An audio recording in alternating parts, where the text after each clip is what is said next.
The following podcast is part of a certified educational activity titled Overcoming Challenges in the Management of Severe Asthma.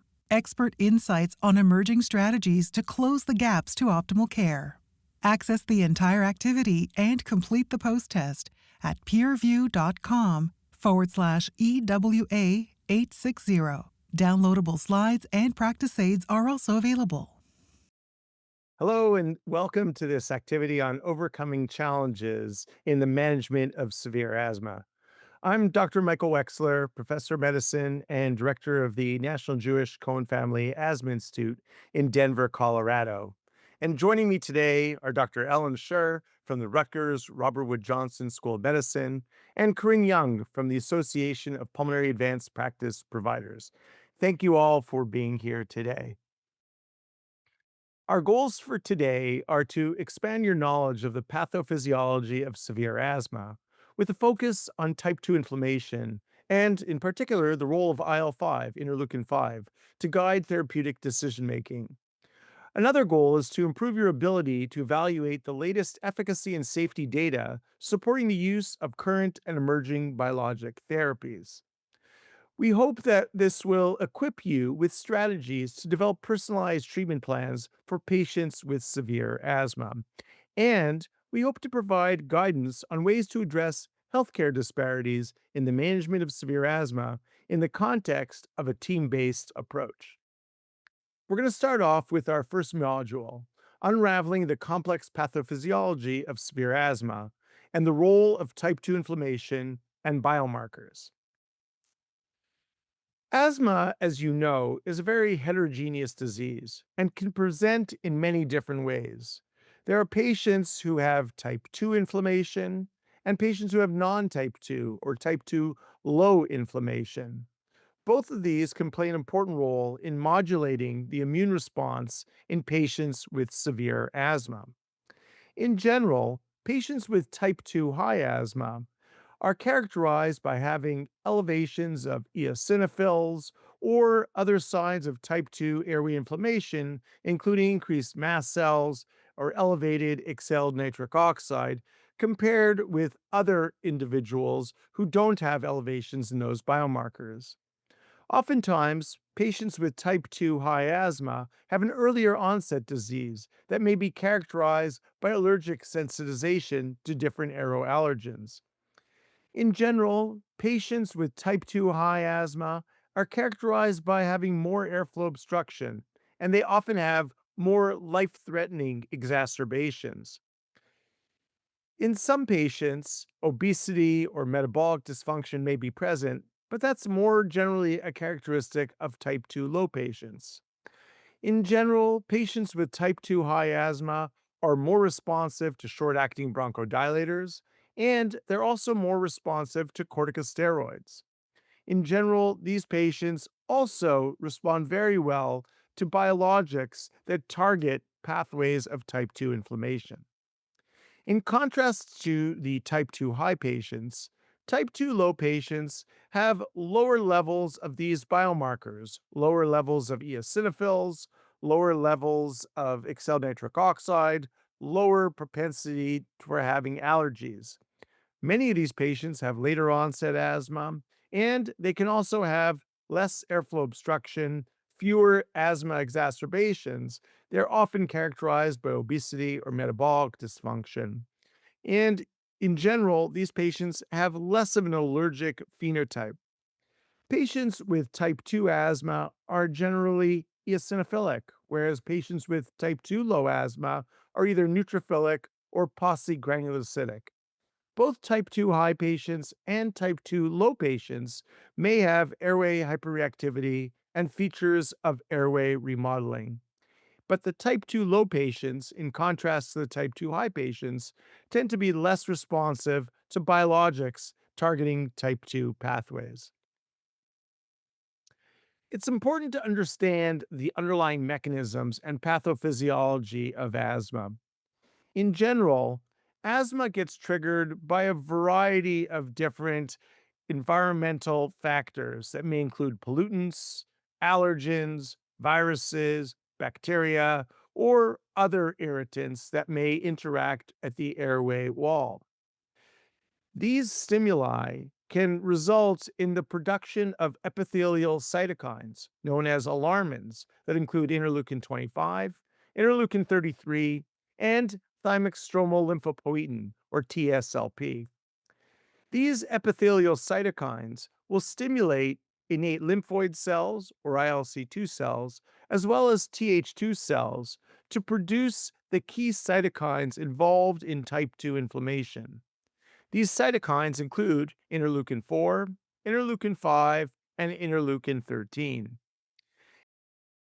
IL-4 is involved in B cell class switching that can result in B cells producing IgE antibodies that can interact with mast cells, and in the presence of aeroallergens, when an IgE is bound to a mast cell with an aeroallergen, can result in degranulation of the mast cell and release of a variety of different mediators, including histamines, leukotrienes, and prostaglandins. Interleukin 5 is the key cytokine that is responsible for the maturation, proliferation, and activation of eosinophils and can result in release of a variety of different eosinophilic granular proteins, including eosinophil cation protein, major basic protein, eosinophil-derived neurotoxin, and eosinophil peroxidase. All of these granular proteins can result in eosinophilic inflammation, as well as airflow obstruction, airway hyperreactivity, and the potential for airway fibrosis and remodeling. Interleukin 13 is another key cytokine that plays an important role in type 2 inflammation. It is associated with production of mucus in the airways, smooth muscle hypertrophy, airway obstruction and hyperreactivity, as well as fibrosis and remodeling, and the production of exhaled nitric oxide. All three of these key cytokines are very important in causing the inflammatory response in patients with asthma. Fortunately, we now have a variety of different monoclonal antibodies that target these different pathways. Looking upstream, we have tezepelumab that blocks thymic stromal lymphopoietin, or TSLP. Further downstream, we have omalizumab, which binds IgE and prevents binding of IgE to mast cells and basophils. Also downstream are the cytokines that target interleukin 5 and interleukin 4. Mepolizumab and reslizumab bind IL-5, the ligand, whereas benralizumab binds the IL-5 receptor and prevents binding of IL-5 to the receptor on eosinophils and other cells, and can also result in antibody-dependent cell-mediated cytotoxic effects on the eosinophils. Dupilumab is an interleukin 4 and 13 receptor monoclonal antibody. It prevents binding of IL-4 and IL-13 to the heterodimer IL-4/13 receptor and can prevent many of the features associated with type 2 inflammation as well. There are many other therapies that are currently in development, including a novel anti-IL-5 therapy, depemokimab, that is hopefully will be administered every 6 months. And there are a variety of therapies that target interleukin 33 or its receptor, including itepekimab, astegolimab, and tozorakimab, and these are all currently in development. Now let's take a look at a brief 3D animation that illustrates the role of type 2 inflammation and interleukin 5 in patients with severe asthma. Type 2 inflammation is estimated to be present in roughly 80% of patients with severe asthma. Severe T2 high asthma is recognized as a heterogeneous entity and is considered to include several different clinical phenotypes of asthma. Mediators of type 2 inflammation include eosinophils, mast cells, Th2 cells that produce the cytokines IL-4, IL-5, and IL-13, ILC2s, and IgE producing B cells. Th2 cells are a subpopulation of CD4 positive T cells that secrete IL-4, IL-5, and IL-13 and stimulate the type 2 response. During an immune response, IL-4 and IL-13 play an important role in the class switching of B cells to produce IgE and drive the trafficking of eosinophils to sites of inflammation. IL-5 is known for its role in the growth, differentiation, recruitment, activation, and survival of eosinophils and is responsible for the elevated levels of eosinophils seen in patients with T2 high asthma. IL-5 mediates the differentiation of eosinophils in bone marrow. Activated eosinophils exhibit cytotoxic activity, release cytokines, and modulate other immune cells. This contributes to epithelial barrier damage, tissue remodeling, airway inflammation, and potential loss of lung function. Biologic agents such as mepolizumab, resilizumab, and benralizumab bind to IL-5 or its receptor to reduce the production and survival of eosinophils. This reduces eosinophilic inflammation in the airways, improving lung function and asthma symptoms. Depemokimab is an investigational biologic therapy that binds to IL-5 and has a long half-life that allows for a twice-yearly dosing regimen, potentially providing sustained inhibition of eosinophilic inflammation. What we've learned is that multiple patient types fall under the type 2 asthma umbrella. Type 2 asthma, as we've discussed, is defined by elevated levels of the key type 2 inflammatory cytokine producing biomarkers. These include exhaled nitric oxide, eosinophils in the blood or in the sputum, and IgE. No single biomarker captures the full range of type 2 inflammation in patients with type 2 high asthma. And more than two-thirds of patients with type 2 high asthma have elevations of more than one of these biomarkers.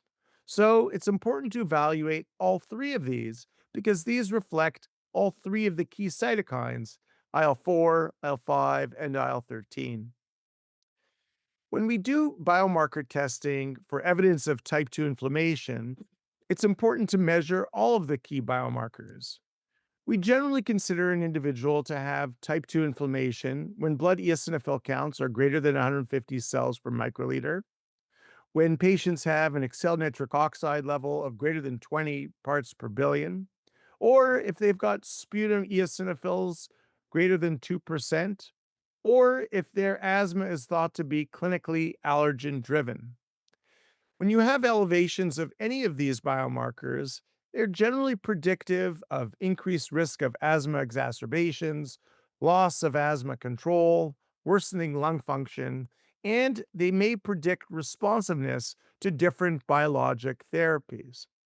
It's important to note that when patients are on oral corticosteroids, all bets are off in terms of measuring these biomarkers and their prediction with regard to type 2 inflammation, because systemic corticosteroids can abrogate the presence of these specific biomarkers. So, when someone's on oral corticosteroids, the guidelines suggest that one should presume that that patient has type 2 inflammation.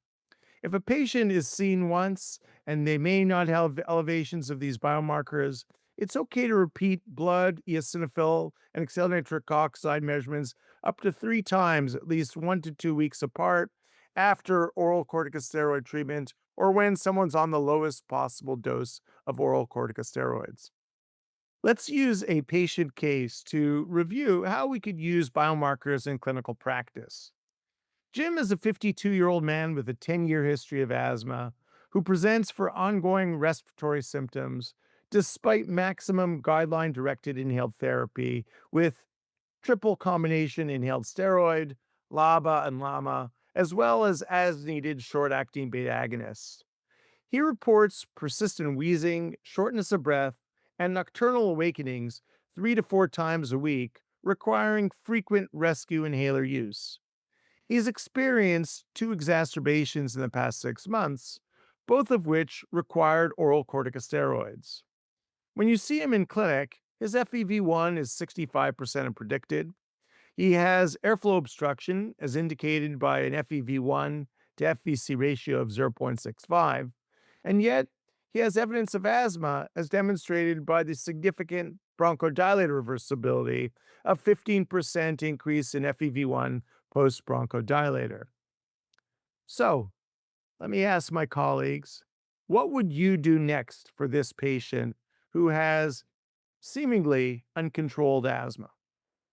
Well, it looks to me like he's on maximal inhaled therapy and he's still obviously not controlled because Jim has experienced two asthma exacerbations in the past 6 months, both of which required oral corticosteroids. And that's something that we would like to not have to see. We really want to have our patients not having asthma exacerbations and not being exposed to the risks of oral corticosteroids. So I would think that he would be a good candidate for one of those biologics that you were discussing before. Corinne, what are your thoughts? Yeah, I agree with Dr. Scher. I definitely would want to start the workup of biomarkers on this patient to see if they are a type 2 high or type 2 low. Of course, we always want to make sure that patients are being compliant with therapy, although they're on max therapy. Are they actually taking it? Are they taking it appropriately?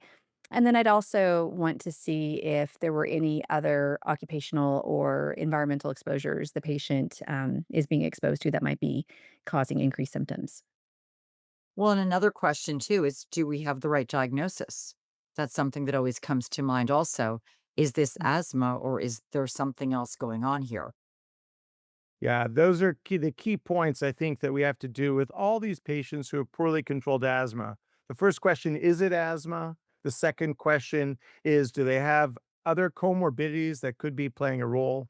Third of all, are they adherent to therapy? Are they taking their appropriate therapy as frequently as they ought to?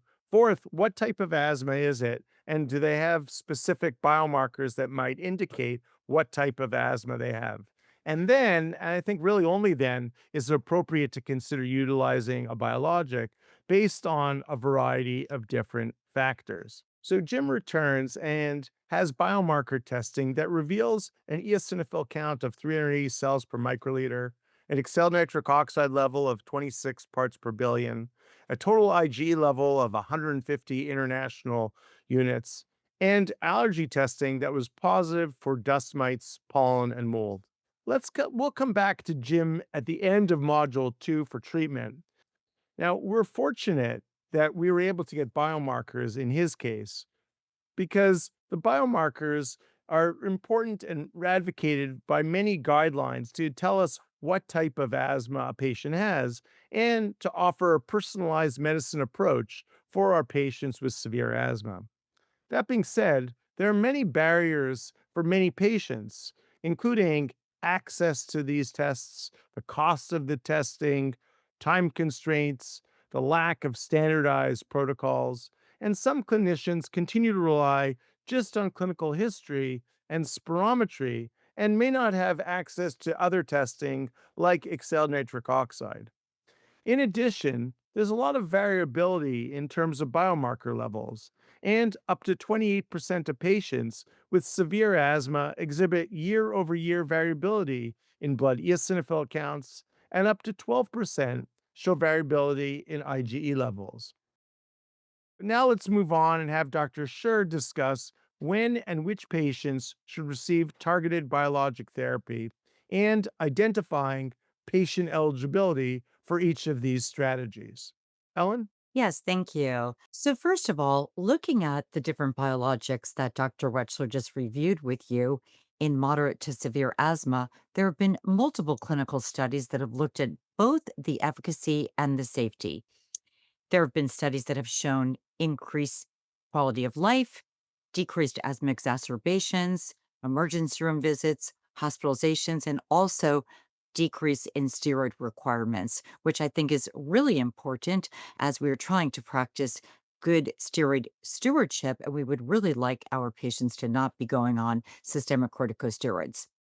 As far as safety is concerned, the good news is that most of the biologics have shown a very low incidence of side effects in trials, less than 3%, including headache, nasopharyngitis, injection site reactions. There are some ocular effects, particularly with dupilumab, but that was mainly in atopic dermatitis patients and rare anaphylactic reactions. So I think that we can have a very good comfort level with the vast majority of the biologics that we're using in our patients with severe asthma. Let's talk about the targeted biologic approaches to treating asthma. Dr. Wechsler just reviewed with you all of the different biologics that are approved for asthma, and you can see them listed along the top of the slide, along with their respective targets. But some other new information on this slide are the different age limitations for the different biologics. Some of them are approved down to age 6 for asthma, resilicimab down to age 18, and TSLP age 12 and up. The frequency is different. Some of the biologics are every 2 weeks or every 4 weeks. Benralizumab, in particular, is every 4 weeks for the first 3 doses and then every 8 weeks. And the comorbidities are very different. You can see along the bottom of the slide the different comorbidities that are also approved for the different biologics listed. And that may play a role in your choice of a biologic for your patients with asthma. Using biomarkers to select biologic therapy. First of all, we do want to assess biomarkers to be able to pick appropriate biologic therapy, as was mentioned already in this talk. And the biologics have already been discussed, but include nitric oxide level. If you have type 2 inflammation, your nitric oxide level is going to be greater than or equal to 25 part per billion. Blood eosinophil counts greater than or equal to 150 also is consistent with an eosinophilic asthma. Sputum bowel eosinophils may not be available to you, but it can also be looked at if you have access to that information, IgE levels, and whether or not a patient has positive perennial allergen sensitivity. And then the question that you're asking is there a dominant biomarker? Is there more than one biomarker? If there's a dominant biomarker, that is going to affect which biologic therapy you're going to pick, as you can see listed at the bottom of this slide. Multiple different biomarkers associated with multiple different comorbidities also might determine which biologic might be the more appropriate choice. So you do want to look at the different comorbidities, as well as, is the patient OCS dependent? Do they have atopic dermatitis? Do they have CRS with NP? Maybe it might be a patient that suffers also from chronic urticaria. And then you also want to think about the reproductive age if the patient happens to be a woman, because there are certain biologics that actually have more data on women during their reproductive years, during pregnancy and during breastfeeding. Is there EGPA? Because right now, on this, as you can see on this slide, mepolizumab was the only approved biologic for EGPA. We now also have benralizumab as well. There's also going to be patient factors that you need to take into consideration. And this is when shared decision making becomes so important. This is when you're going to sit down with your patients. You're also going to look at their insurance and their healthcare formularies. That might play a role in your choice. The comfort level with self injection. Do they need to go to the clinic? Are they willing to administer it on their own? If it's omalizumab, they need to at least get the first 3 doses in the clinic. How far do they live from a clinic? Is that feasible? Are they needle phobic? What are their work hours? Do they have a caretaker that can help them? And are they able to receive and store the medication at home? There's a lot of psychosocial factors that are going to go into this shared decision making conversation. And you also need to know about the demands of their other medical conditions. Looking at the emerging biologic therapies that were mentioned by Dr. Wechsler, we have in the pipeline now depemokimab, which is an ultra long acting anti IL-5, itepekimab, an anti IL-33, tozorakimab, an anti IL-33, and astegolimab, an anti IL-33 receptor blocker.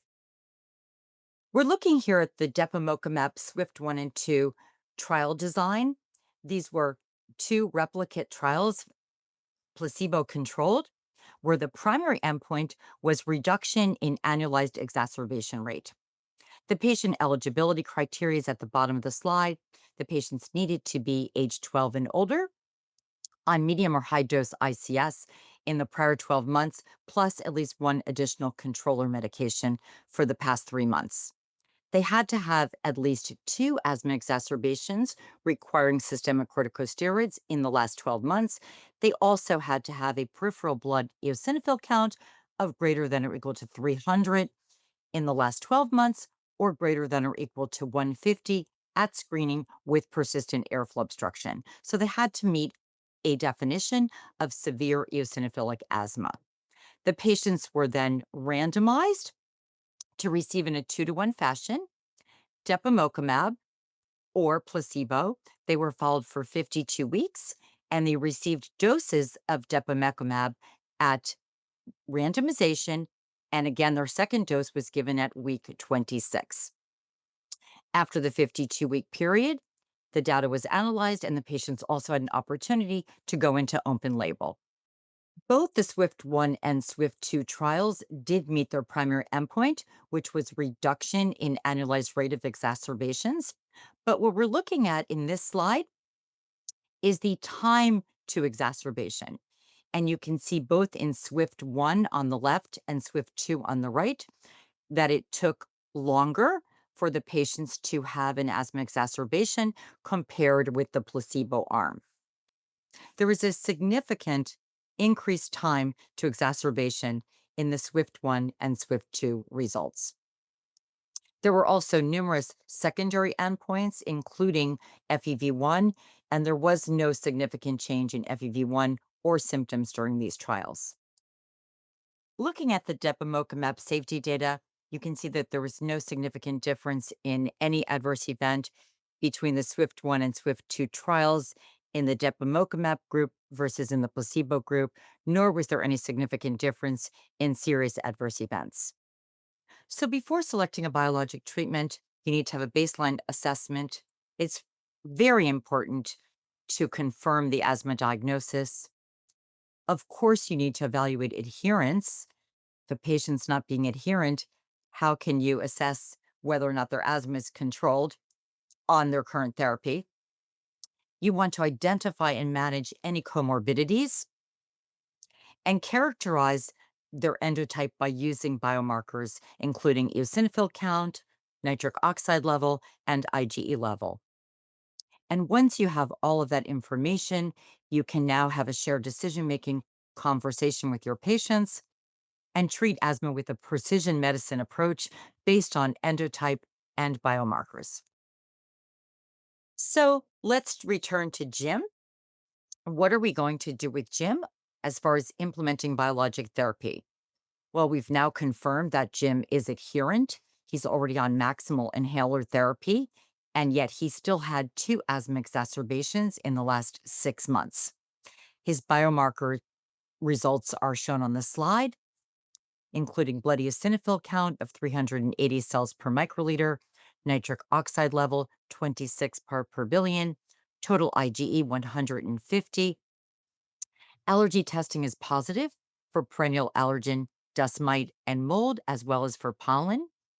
It should be noted that Jim is an executive who travels extensively for his job and struggles also with adherence. How would you treat Jim? What type of therapy would you be thinking of with these biomarkers? So it's a great question. When I see a patient like this, I try to identify, is there a single dominant biomarker that is particularly elevated out of range compared to the others? So, for instance, the eosinophils are elevated at 380 cells per microliter. The exhaled nitric oxide is only slightly elevated, whereas the IgE is also only slightly elevated. So it seems as if the eosinophils are the dominant biomarker here, and I would prefer giving him an anti-IL-5 therapy. Given the fact that he travels extensively for his job and he sometimes can struggle with adherence, I think it would be great if there was an opportunity to give him an ultra long acting anti IL-5 therapy in such that he would only have to take it a couple times a year. And that might obviate some of the issues associated with his travel for his employment. Corinne? Yeah, I agree with Dr. Wexler. I think we definitely have to tailor therapies to our patients after we have assessed what is the predominant biomarker in that patient, although he does have both positive allergic biomarkers and elevated eosinophils. The elevated eosinophils definitely are the primary target that I'd be going after. But we could identify great therapies for this patient, but if he's not going to be adherent to therapy because of his travel or that type of thing, that would make it very difficult. So yeah, the upcoming depemokimab therapy, hopefully once approved, would be a great option for this gentleman, being twice a year. But in the meantime, the longer acting IL-5s I think would be great. And we see this a lot with our patients that travel a lot. It's not even just a matter of being adherent. If you're traveling long distances, it's actually really hard to keep your medication refrigerated and to have your biologic with you when you need it, as well as all of your other medications. But I would agree that the blood eosinophils seem to be the predominant marker here that we need to address. And it would be great if we could give him a longer acting therapy as opposed to the current biologics that are currently available. What about cost? Always a struggle in these patients, getting therapies covered. And, as a provider going in to see those patients, if I know I'm going to have a discussion with them about biologic therapies, I often will personally run it by my biologics coordinator first. What would be covered for this patient? And focus of my discussion on those therapies first with that patient. Because what's very difficult is when you and the patient decide on the perfect therapy for them, and then it's not a covered benefit. And it's not cost effective for those patients because they can be pretty costly. I'm in agreement. I think we have to take cost into consideration. It's an important factor for patients in general.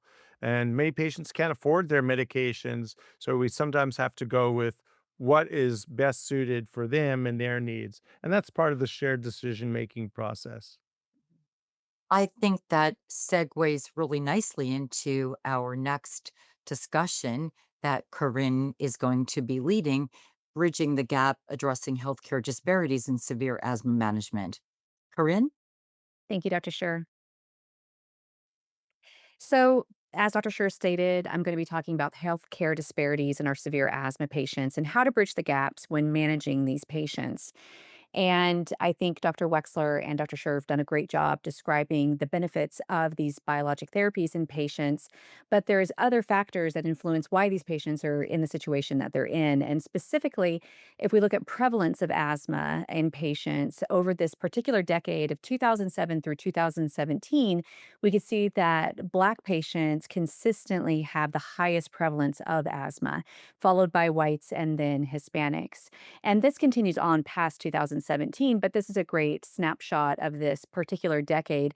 And just to call out a reminder that biologic therapies were first introduced commercially approved around 2015. Other ones started kind of trickling down a few years after that. So despite having good access to therapies, we could see that the Black patients definitely are ones that had the highest prevalence. And so we're trying to get them access to care. Now, one of the reasons why we think there may be higher prevalence in the Black community is that there are environmental exposures that they may have that are different than other races. They are more likely to live in areas where there may be more air pollution, areas where there's a higher concentration of maybe industrial facilities or higher levels of traffic, pollution, smog, that type of thing. And they may also be living in older housing areas or projects where those facilities may have increased allergens, antigens, mold, dust mites, things like that, that they may be exposed to. Then there are the socioeconomic disparities that also play a role. A lot of Black patients come from lower income communities where they then have lack of quality health care that they may have access to, which makes it difficult for them to receive timely diagnosis as well as timely care when their asthma is not properly managed. And then when they are having exacerbations, how are they accessing care to treat those exacerbations? Oftentimes, it's going to be in an emergency room setting, which we're going to talk about in a second here. Finally, genetics may be playing a role as well, and there's a lot of research going into looking at genetics. The idea is that maybe certain genetic variations may make patients more susceptible to developing asthma in the first place, and then therefore those variations may be more prevalent in specific populations. So something to consider when you're seeing your patients. So we know these patients have a higher prevalence, but when we look at outcomes data on these patients, they also have poorer outcomes. So when we look at non-Hispanic Black adults versus non-Hispanic white adults, Black adults were 30% more likely to have asthma than white adults. The children that were Black were also more likely, in fact, twice as likely to have asthma than white children. And if we look at mortality rates, Black adults were 2.5 more times more likely to die from asthma than white adults. And in children, it was even higher, almost 8 times higher, Black children dying from asthma than white children. So very poor outcomes for these patients. Previously, I mentioned emergency room visits, and the blue line at the top is looking at Black patients and rates per 10,000 that are accessing ER care, emergency room care for their asthma versus the green line being white patients. And it's almost 5 times the amount of Black patients that are accessing the emergency room for care.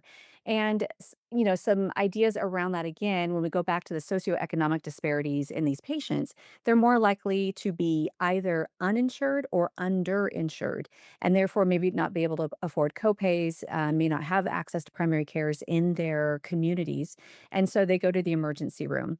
We also know that that lack of access and resources tend to have the highest prevalence in poorer communities, and so if we have a larger Black population in a poor community, they're likely to access emergency room services more.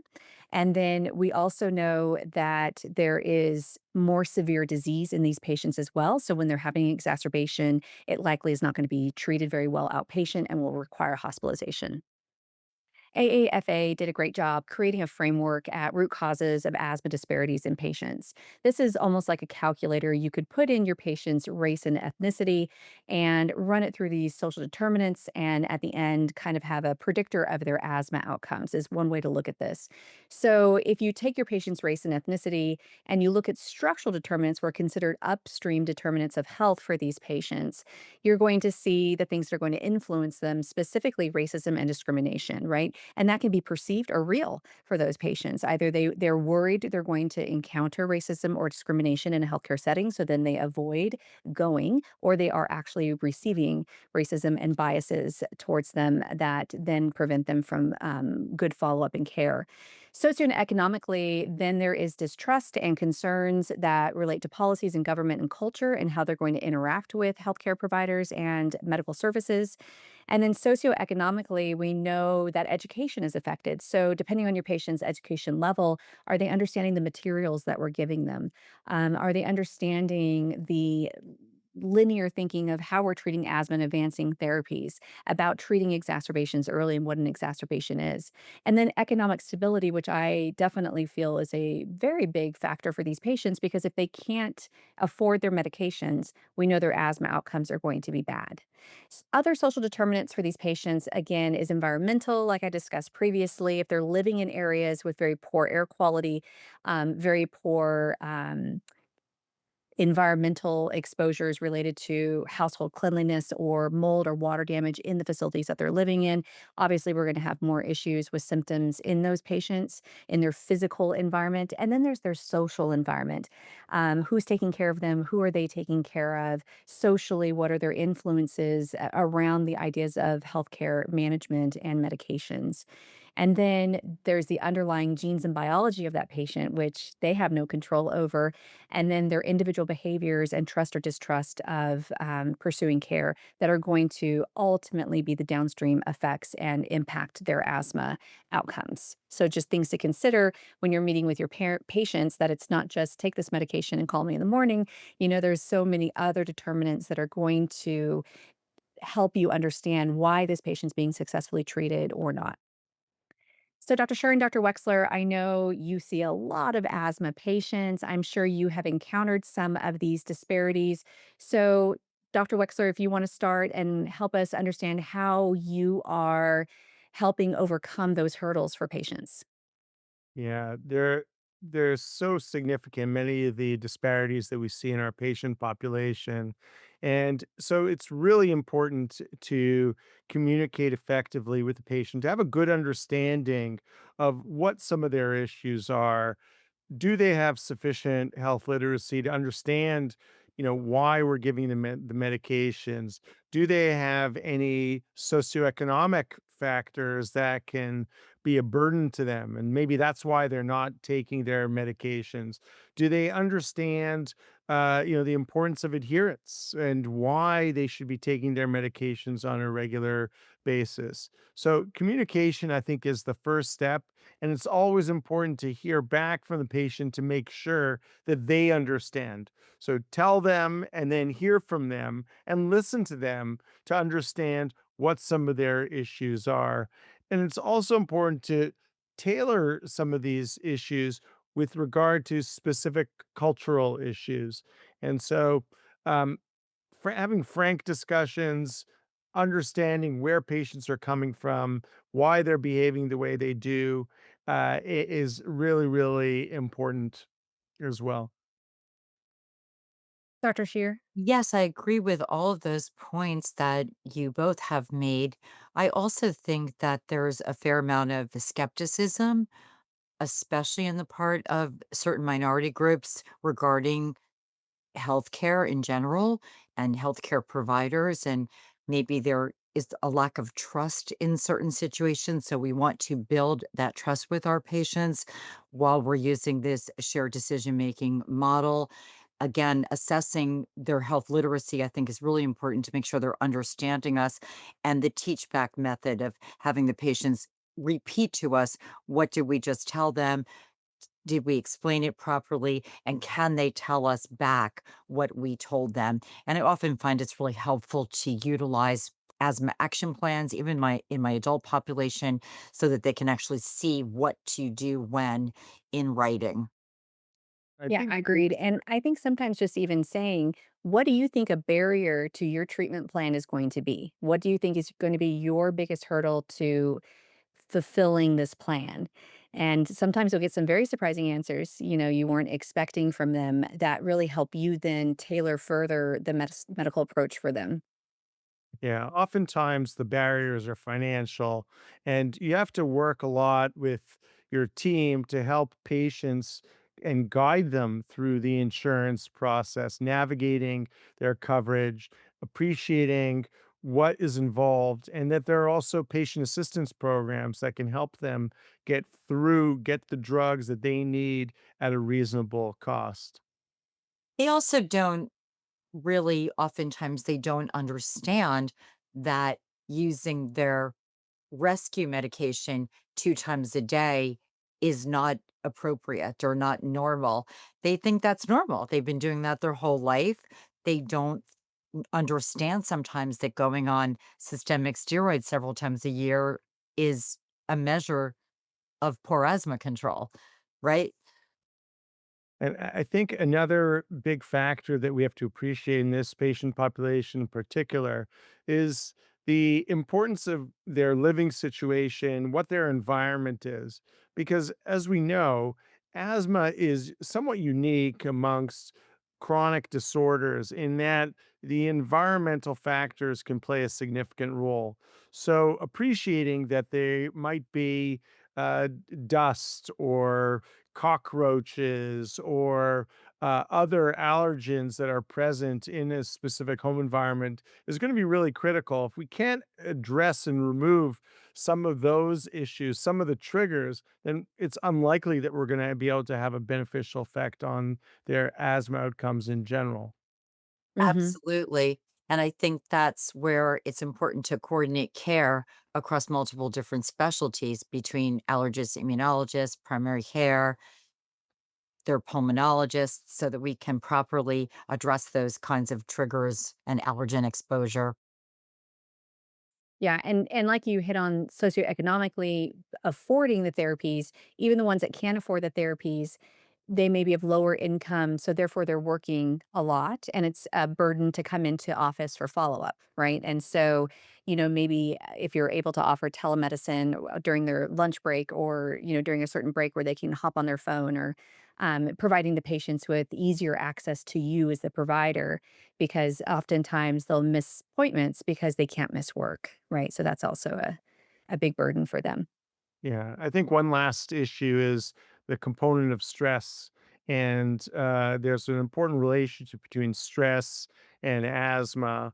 And a lot of those factors are not related to the disease itself, but related to other factors, whether it's financial or psychosocial, that can be prevalent in that patient population.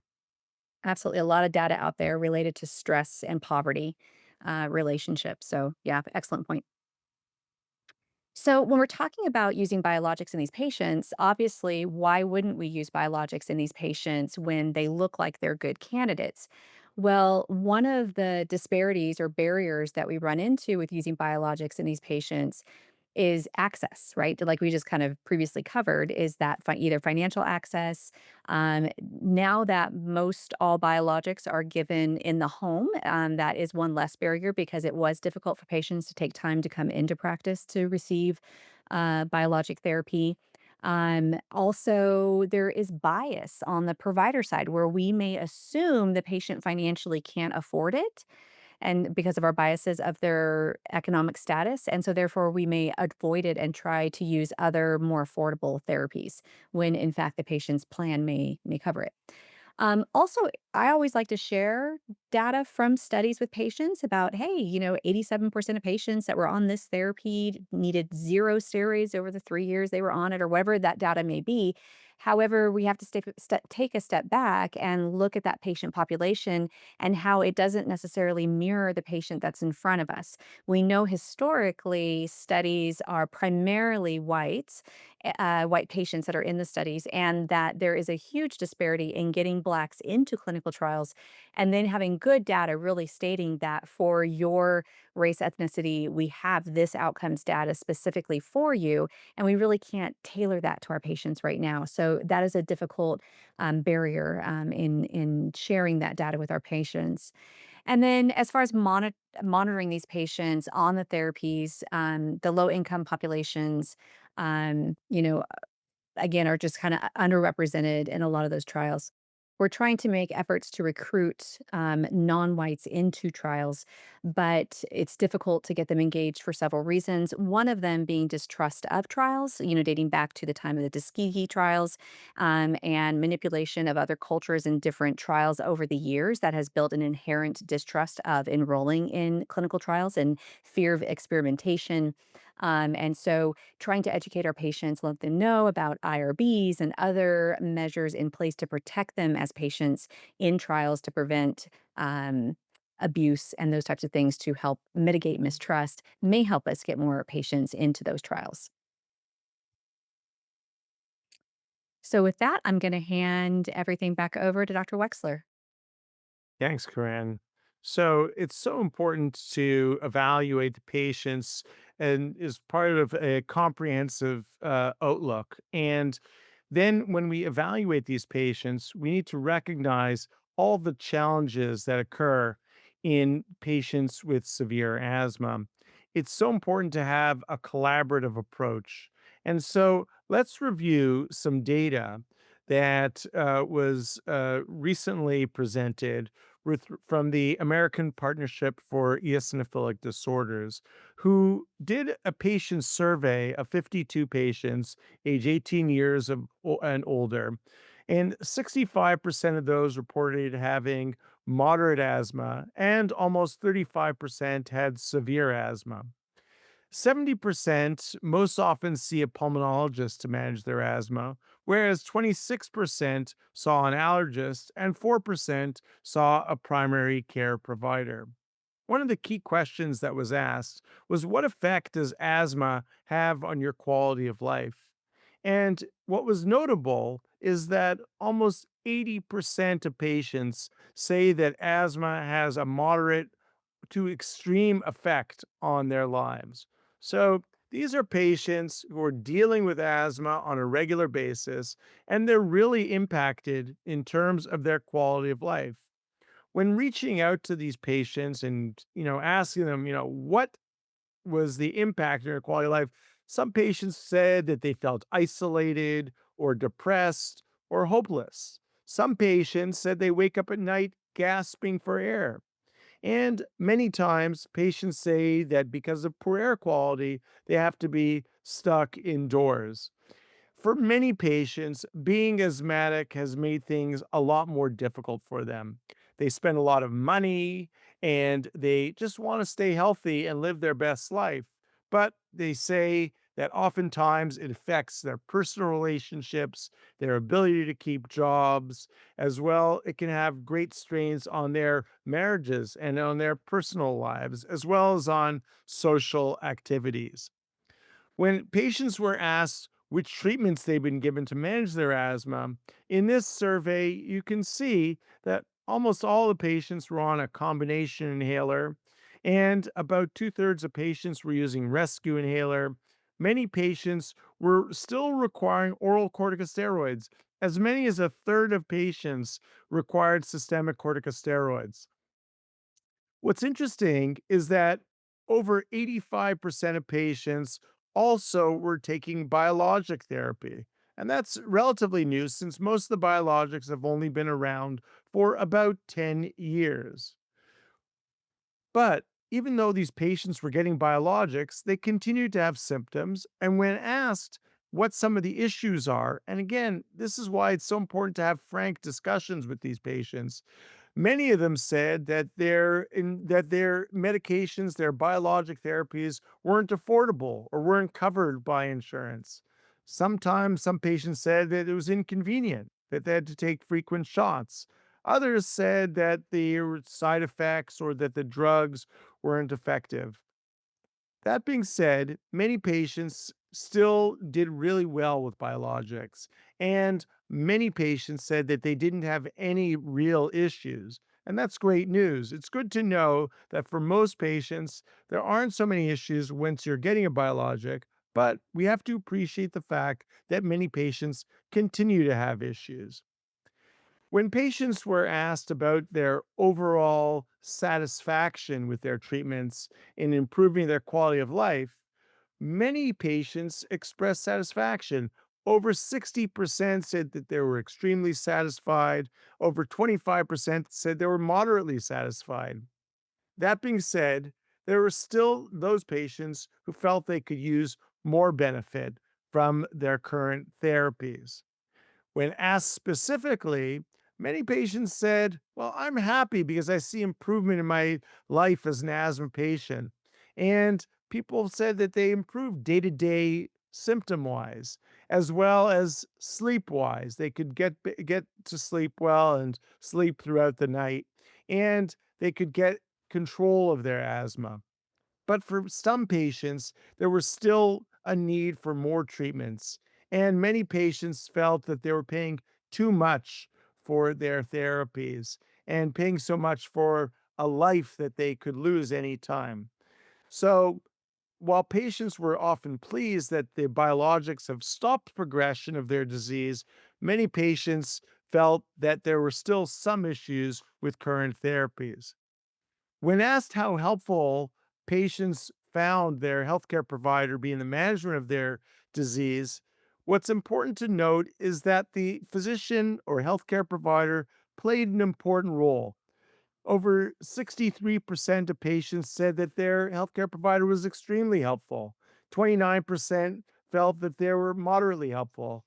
And almost no one said that their providers were not at all helpful. So that's good to know that we play an important role in the management of these patients. While many patients reported that they had to jump through hoops with their insurance company or that there were significant costs, some patients have described these biologic therapies as game changers for them that have had a significant impact on their overall quality of life.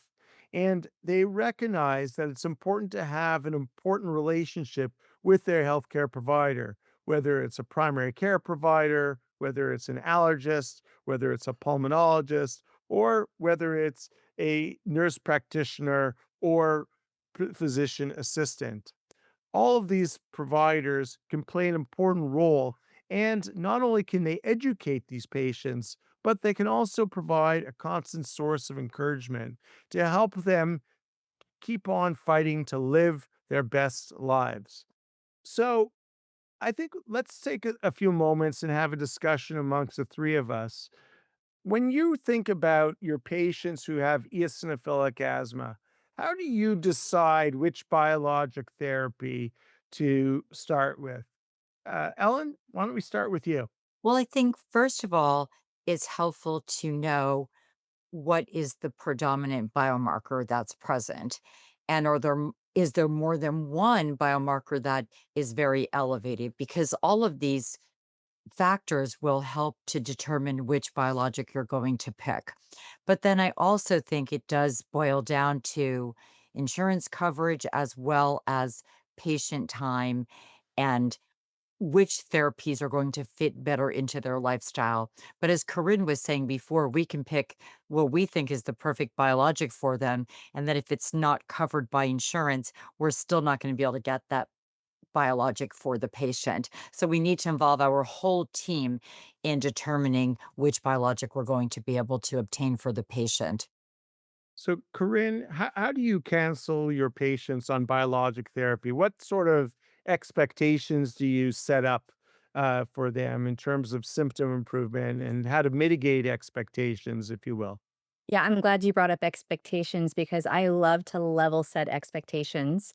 Promise very low, and give them very high is always a great place to start. So, I, biologics have become so popular, and patients know other patients who started this biologic, or their parent did, or a sibling did, and there's this great outcomes that they see.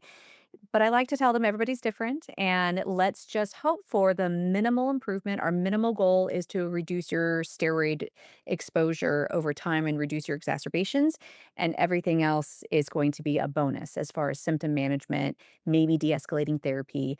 Patients are getting very savvy reading about clinical remission of asthma and those types of things on therapy. So definitely finding out what do they already know about biologics, filling in those gaps for them, and then setting expectations of my expectations of the biologics are going to be this. What are your expectations? And letting them know if that's realistic. Ellen, tell me, what strategies do you use to address patients who are reluctant to begin a biologic therapy? How can you get your patients to start it and improve adherence to these biologics? Well, that's a really good question. And the good part about that is it's gotten easier over the years. As Karim was alluding to, there are so many biologics that we're using in so many different disease states now that there's so much more patient awareness than there was a little over 10 years ago when our first biologic came out. Well, our first anti IL-5 blocker came out, but we've actually been using an anti-IL, an anti-IgE. We've actually been using biologics for over 20 years now. In the anti-IgE biologic omalizumab has been available since 2003 to treat asthma. But back in that early 2000 era, nobody knew what a biologic was, and it took a lot of time to explain to patients what these medications were all about. I feel like there's a lot of awareness now, but a lot of times patients are not ready, especially if it's an injection. They're not ready to take that leap and they don't really understand what that means. And oftentimes I find myself explaining the need to reduce exacerbations. I always like to think about asthma exacerbations as being inversely proportional to control. So if a patient is having exacerbations, they're not controlled. And I often need to explain that to my patients because they're thinking that if they're controlled for most of the year, that that's good enough. That's what they've been taught. So I have to re-educate them and make sure that they understand that we do not want them to have asthma exacerbations. They're still having asthma exacerbations. That's a problem. And this is the next step that we need to take. So that's the primary goal that I tend to set up for my patients right away. So we want those exacerbations to go down. And then all of the other secondary effects, the secondary benefits come after. Yeah. So this is certainly an exciting time for the management of patients with severe asthma in particular. We have all of these biologic therapies available to us now, But I'm excited for the future of biologic therapy for severe asthma.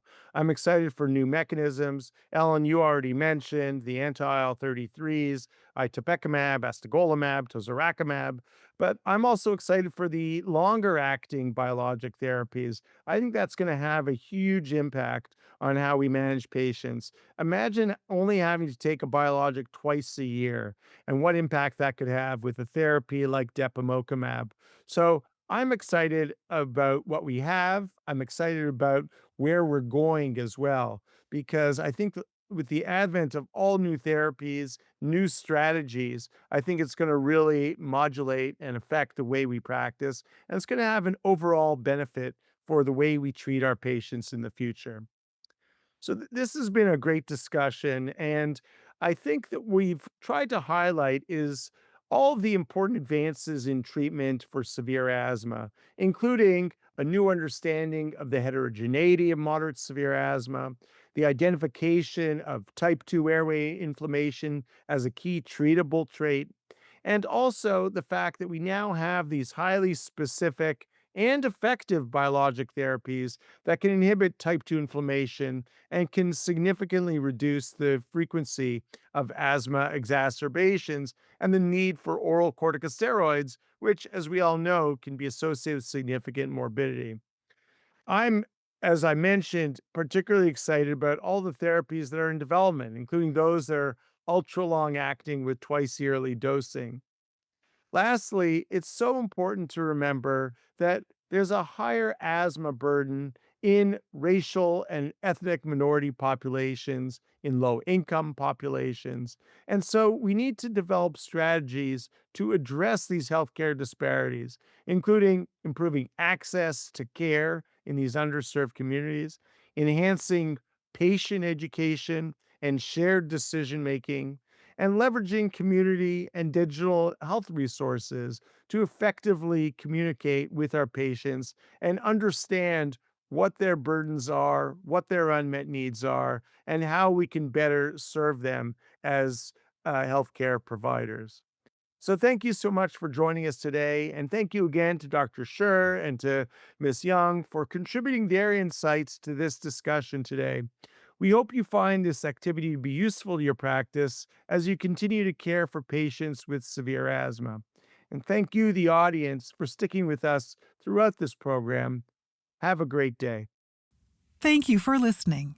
Remember to download the slides and practice aids and complete the post-test for instant credit. This activity is certified by PVI, PeerView Institute for Medical Education. This activity is developed with our educational partner, the American Partnership for Eosinophilic Disorders.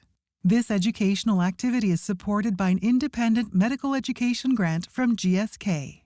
To access all materials for this activity, visit peerview.com/EWA860.